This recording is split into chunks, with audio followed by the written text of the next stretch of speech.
Le patient doit être informé, doit comprendre ce qui lui arrive et surtout qu'il soit en mesure d'affirmer ses propres choix par rapport à ce qu'on lui propose.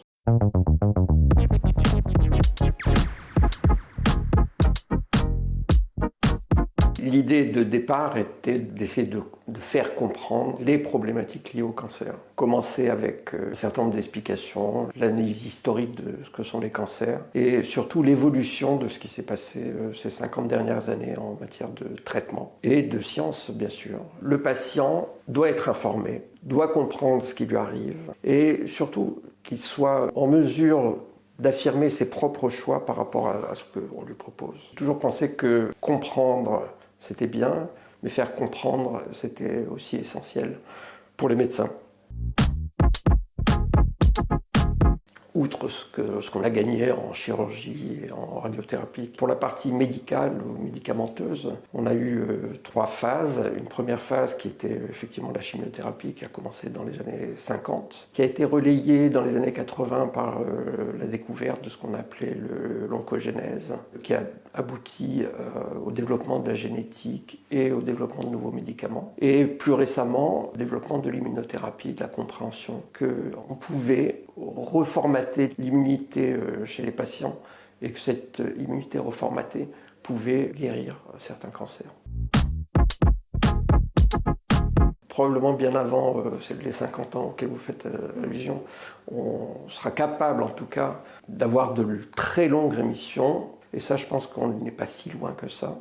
Lorsqu'on voit les phases de développement des thérapeutiques sur les 50 dernières années, on peut penser qu'on n'est pas si loin que ça, et probablement ce que vous décrivez devra arriver d'ici 20 à 30 ans. La prévention est un domaine essentiel. On n'a pas assez pris en compte dans notre pays. Encore qu'on commence à voir des effets dans la lutte contre le tabac. Très récemment, il y a eu des avancées épidémiologiques montrant que les très jeunes fument de moins en moins, et donc on devrait voir les effets de cette réduction de la consommation de tabac dans les 20 à 30 ans qui viennent. Le tabac reste, avec ou sans l'alcool, la cause principale connue des cancers. Il y a d'autres aspects qui sont beaucoup plus difficiles à explorer, comme l'environnement, etc. Il faut se focaliser maintenant sur ces 60%, 50% de cancers pour lesquels on n'a pas identifié forcément une cause actuellement, pour essayer de développer notre compréhension de ce qui se passe.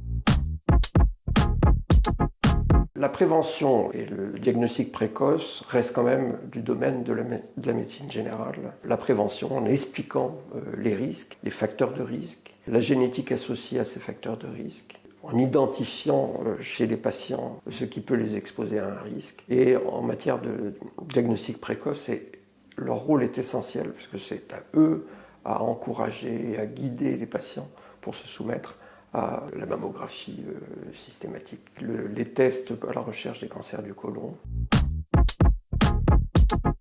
Ce qui est récent, en fait, c'est qu'on s'aperçoit que d'autres bactéries, d'autres virus, éventuellement d'autres champignons, sont présents dans notre organisme. On pensait qu'ils étaient là uniquement pour maintenir une pression suffisante pour empêcher l'éclosion de maladies infectieuses. Et en fait, on s'aperçoit qu'ils ont un rôle beaucoup plus large. Ça va de leur responsabilité dans l'obésité, dans parfois les troubles de l'humeur, mais également dans la survenue des cancers et aussi dans la réponse de l'organisme à ces cancers, et en particulier un rôle très important dans l'immunité. Et on s'aperçoit que certaines bactéries sont susceptibles d'agir en symbiose avec les médicaments, et d'autres sont au contraire responsables de résistance à l'utilisation d'un certain nombre de médicaments.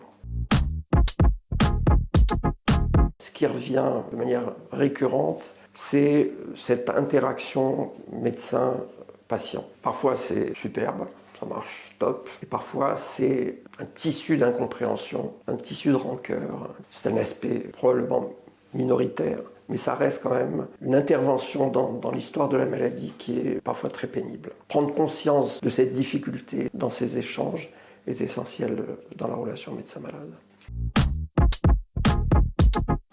Ce que je préfère, c'est justement cette mixité entre la recherche et le soin, d'interagir avec mes collègues dans les deux secteurs. C'est ça ce qui est merveilleux en médecine.